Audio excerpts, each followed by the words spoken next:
Hey, it's Dr. Fred with TMT, and you know I love props, and here's our great prop this time. This is my cousin Albert. Can you tell where we're from? Can you tell where we were raised? Well, our dads were 4 brothers. We had Frankie, Tony, Tommy, and Alfred, right? So his dad, Tony... 4 Irish names. Yeah, 4 Irish names, exactly. His dad was the entertainer of the group. He was actually a musician, restaurant owner. He was Tony D. Had a reputation all over Philadelphia. My dad was the youngest. He was a little bit younger, more of a street thug. His name was the Crusher. He was the enforcer, and he was the Crusher turned executive. But That's so we how were. it happens. Yeah, it's very Italian, by the way.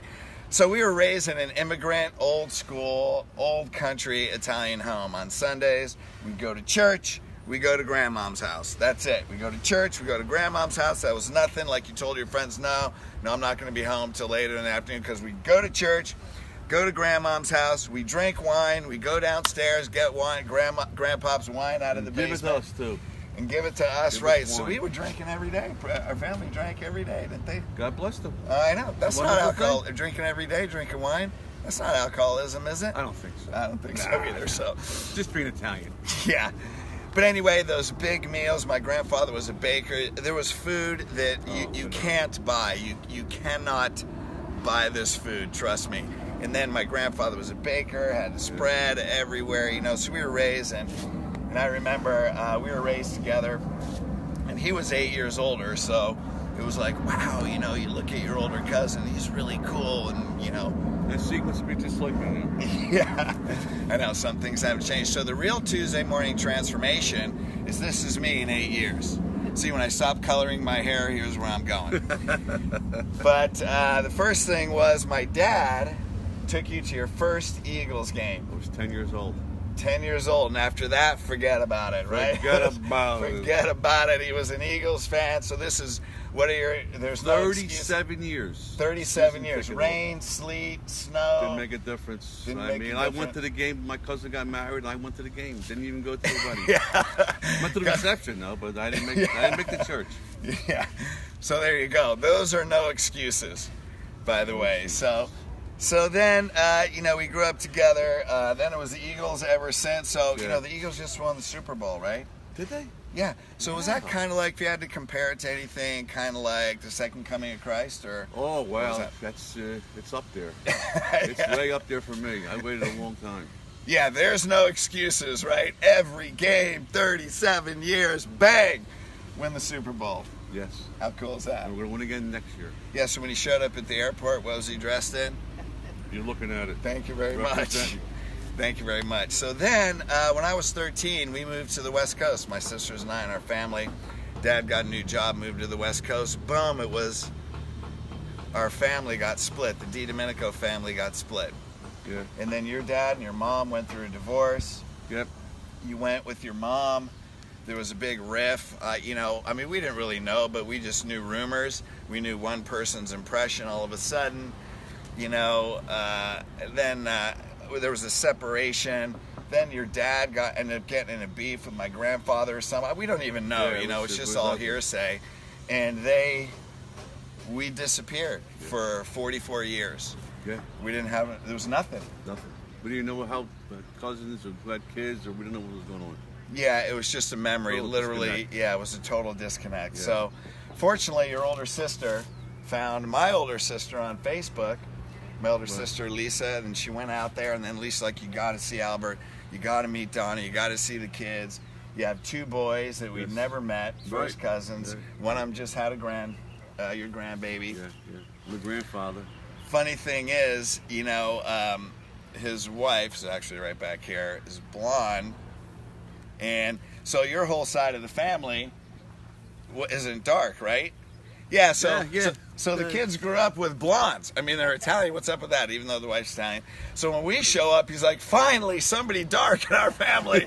And we all look alike. We do. You look like my youngest son. I know. So I go, and his youngest son is 30, Albert Jr., and I go, here, dude, here's what you're going to look like in 25 years. Hope you like it. Here's where you're going. So... But yeah, my wife is a big part of my life, and she kept me on the right track. and I wanted to be who I am and not who my father was. Yeah, so tell your story about your separation with your dad, just real quick. Yeah, it was an ugly situation. He just left one day, and I haven't seen him in years, and try to get reconnected with him, but he don't be bothered.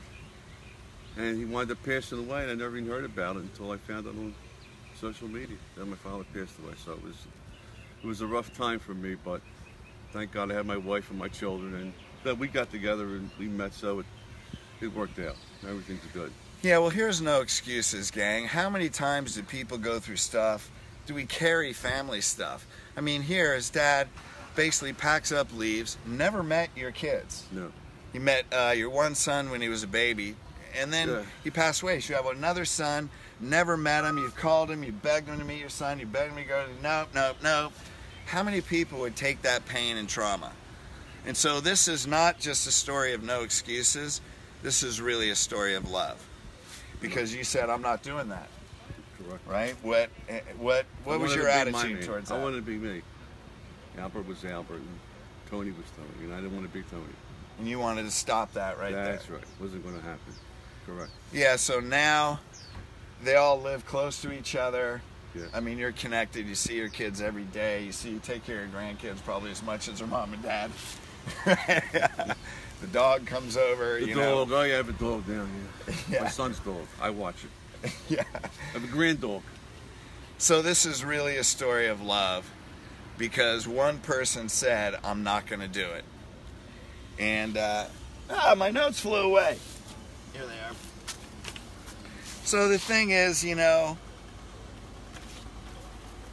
what excuses do we carry around? And at what point do we say, you know what, I'm done, I'm changing history? The thing is, your past has passed. Your past has passed. And so once we decide, you know what, my past has passed, what life do I want to create?